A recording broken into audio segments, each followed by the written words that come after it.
divided into two factors. First is cognitive and metacognitive factors with 6 principles, motivational and effective factors with 3 principles, developmental and social factors with 2 principles, and lastly is individual differences factors with 3 principles. Now let us first tackle the cognitive and metacognitive factors. So, what do you mean by cognitive? So, okay. So, when we say metacognitive, it involves our intellectual activities such as thinking, reasoning, or remembering. It's how we organize and store new information. It's how we think and process information. So, when we say metacognitive, it is the awareness or analysis of one's own learning or thinking process. When we say metacognition, it is self-reflective. So dapat kita as mga future educator, we should monitor and evaluate the cognitive factors of our students. Dapat kita ang mga teacher, we should provide opportunities for them to relate or to do self-assessments. So in order for our learners to build that metacognition as we teacher, we should provide or implement the most effective and efficient strategies for our learners to learn. So now let's find out what are those 6 principles belong to cognitive and metacognitive factors. So first is nature of learning process. Ms. Maningo, can you please read the nature of learning process? Nature of the learning process. The learning of complex subject matter is most effective when it is an intentional process of constructing meaning from the information and experience. Thank you, Ms. Maningo. So, during sa akong pag-teach, hindi na bumalikan na ang mga complex subjects na akong may tuto sa ating mga students. So, as kita, as future educator, we should provide or employ the most effective strategies para ang ating mga students is makapag-construct ng meaning sa meaning about sa information or sa subject matter na atong tuto. So, ang saon man para makapag-construct ang ating mga students ng meaning into intentional process. So, from the word experience, let them experience, kung daw na sila mga prior knowledge about sa subject matter na itututo, then it would be okay for them, it would be easy for them to construct meaning. So, dapat kita as mga future educator na gagamit kita ng mga strategies or even instructional materials, for example, during sa atong pag-teach atong mga students for them to develop their learning. So, nabatagin mo na experience dictates meaning. Experience creates Is the best learning, and teacher. experience provide knowledge. So, Experience is the number best 2, goal of teacher. learning process. So, kan Miss Maui can Goals of a learning process. The successful learner, over time and with support and instructional guidance, can create meaningful, coherent representations of knowledge. So, kita nga mga teacher po para mas okay ang cognitive and metacognitive ng ato mga students. Kailangan klaro ang goal ng ato lessons or atong learning process na naman. Kaya kung hindi clear ang goal ng ato lessons sa mga bata, kung saan kita pag-create ng meaningful and coherent representations of knowledge. So as kita mga future educator, we should provide strategies, support, and intentional guidance for them to learn. So number 3, constructions of knowledge. Miss Sigal. Construction of knowledge. The successful learners have learned new information and processing knowledge in different ways. Okay, thank you. So, para mas makalearn ang atong mga students, dapat kita teacher nag-provide kita ng mga strategies, where our learners link new information with their existing knowledge. Pero ang gilaong dira is through meaningful ways man, so saan man. So as what I have said earlier, let them experience, let them think, not to spoon with the learners. Instead, let them understand it by their own, with our guidance, of course. In that way, mas mahasa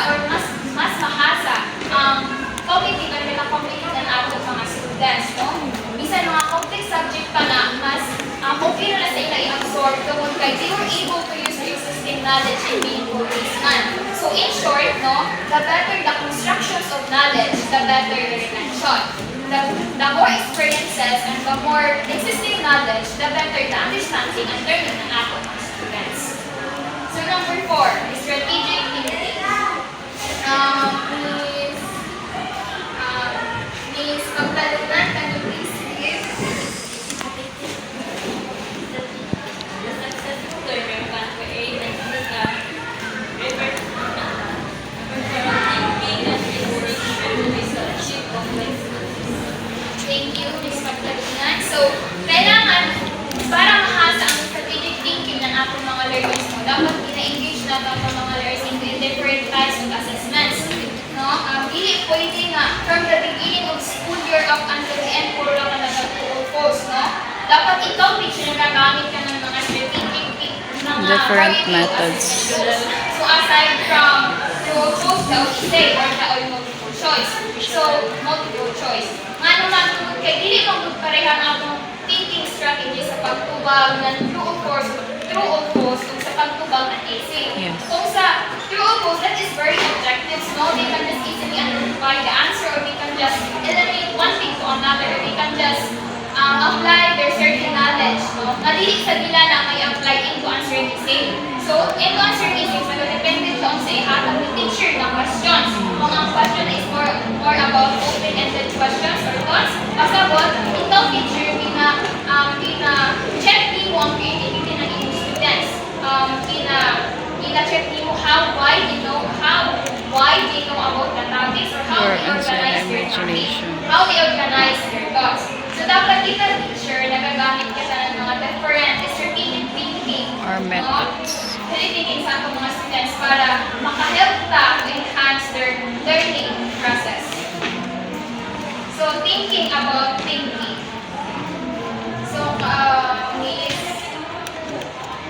Gabiola, can please Thinking about higher order strategies for selecting and monitoring mental operations facilitate creating and critical thinking.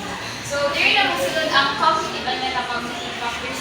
So, para atong mga students is they were able to enhance their cognitive and metacognitive. Dapat, jaon higher order strategies. So, kita nga mga teacher dapat, para makapag-think about thinking ang atong mga students, no? Let them apply what they learn. Let them analyze, let them evaluate, let them synthesize, or let them apply of what they learned. In that way, mas na-enhance na to ang creativity and critical thinking. So in order for them to enhance their or develop their critical thinking, no, let them practice first, not judge right away. Instead, look into small details before they come up with the possible conclusions. So in that way, they will learn metacognitive or thinking about thinking.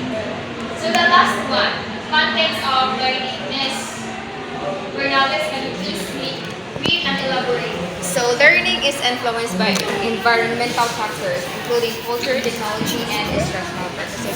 So, when we see context of learning, learners influenced through multitude factors such like culture. Kung unsay ilahang na-learn sa ilahang culture is mao na ang mag-reflect sa iyaha as a learners. Kaya kung unsay ang kamatan or yung nakadak-an is mao may yang ma-acquire. That is what the learners obtain. Thank you, Ms. Bernales. Precisely, no? Kung unsa ang naka-affect, no, sa learning ng atong mga bata, mo sa nang kayong mag-observe, kita sa mga key factors. So, next is the second factor is motivational and effective factors. So, number 7, Miss Ferdinand, number 7, motivational and emotional influences. What and how much is learned is influenced by the motivation. Motivation to learn is influenced by the individual's emotional states, beliefs, interests, and goals, and habits of thinking.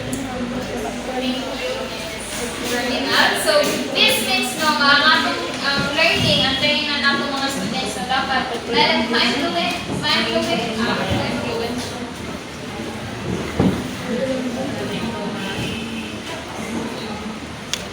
So, as a teacher, we should knew the emotional beliefs, and emotional states, belief, interests, and goals and habits ng atong mga students.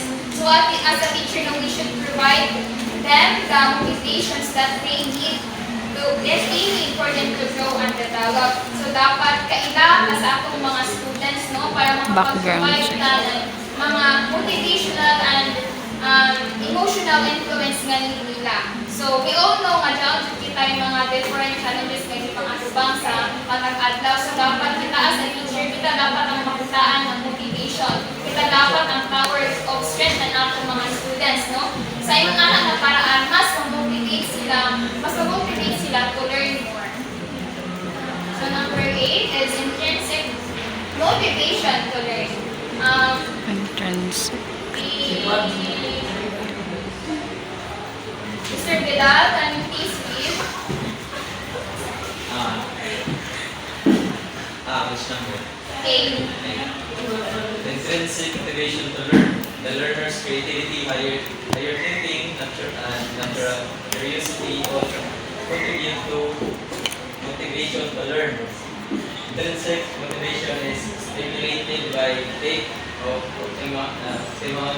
Optimal. novelty and difficulty, relevance of personal interest and providing work, personal choice and control. Thank you, Mr. Vidal. So, when we say intrinsic motivation, it's gikan jud sa ila ba ang ginagustuhan jud nila, motivated jud sila. Motivated jud sila. So, as kita ang mga teacher, na-boundary mga learners na ito, mas gusto jud nila katong mga complex nga mga subjects, in that way, mas maka-learn jud sila. Para So, ma-challenge. as a teacher, let's guide them, Let's listen to them para mas ma-motivate sila to learn. So, dapat kita as mga teacher, gina-guide natin sila. And dapat na sila ang ilang mga personal interest. So, as a teacher, dapat dyan sila personal choice and control sa ilang learning. That's why we should motivate them, not to discriminate them. Let them feel that you as their teacher, they have your guidance and support. Let them feel that they are secure and motivated in every choice they make. So, number 9, effect on motivations of efforts. So, Mr. Ernest Shano. Effects of motivation and effort. Acquisition of complex knowledge and skills requires extensive effort and dedicated practice. Without learners' motivation to learn, the willingness to exert this effort is unlikely without peer pressure. Which means motivation is very effective to learners because many makakata na yung kabus kayo is maka-acquire ng mga complex knowledge which means taas ang trabaho ng learning. Precisely, Mr. Shano. Thank you. So, in short, the higher the motivation, the higher the efforts, the higher the learning. So, kung lower ang motivation, lower sa ng effort, Sila ganahan. lower po ang learning. So, that three words, motivation, efforts, learning, they are related to each other. So, dapat kita as mga teacher educator, we should maintain the students' interest. Kung mas interesado sila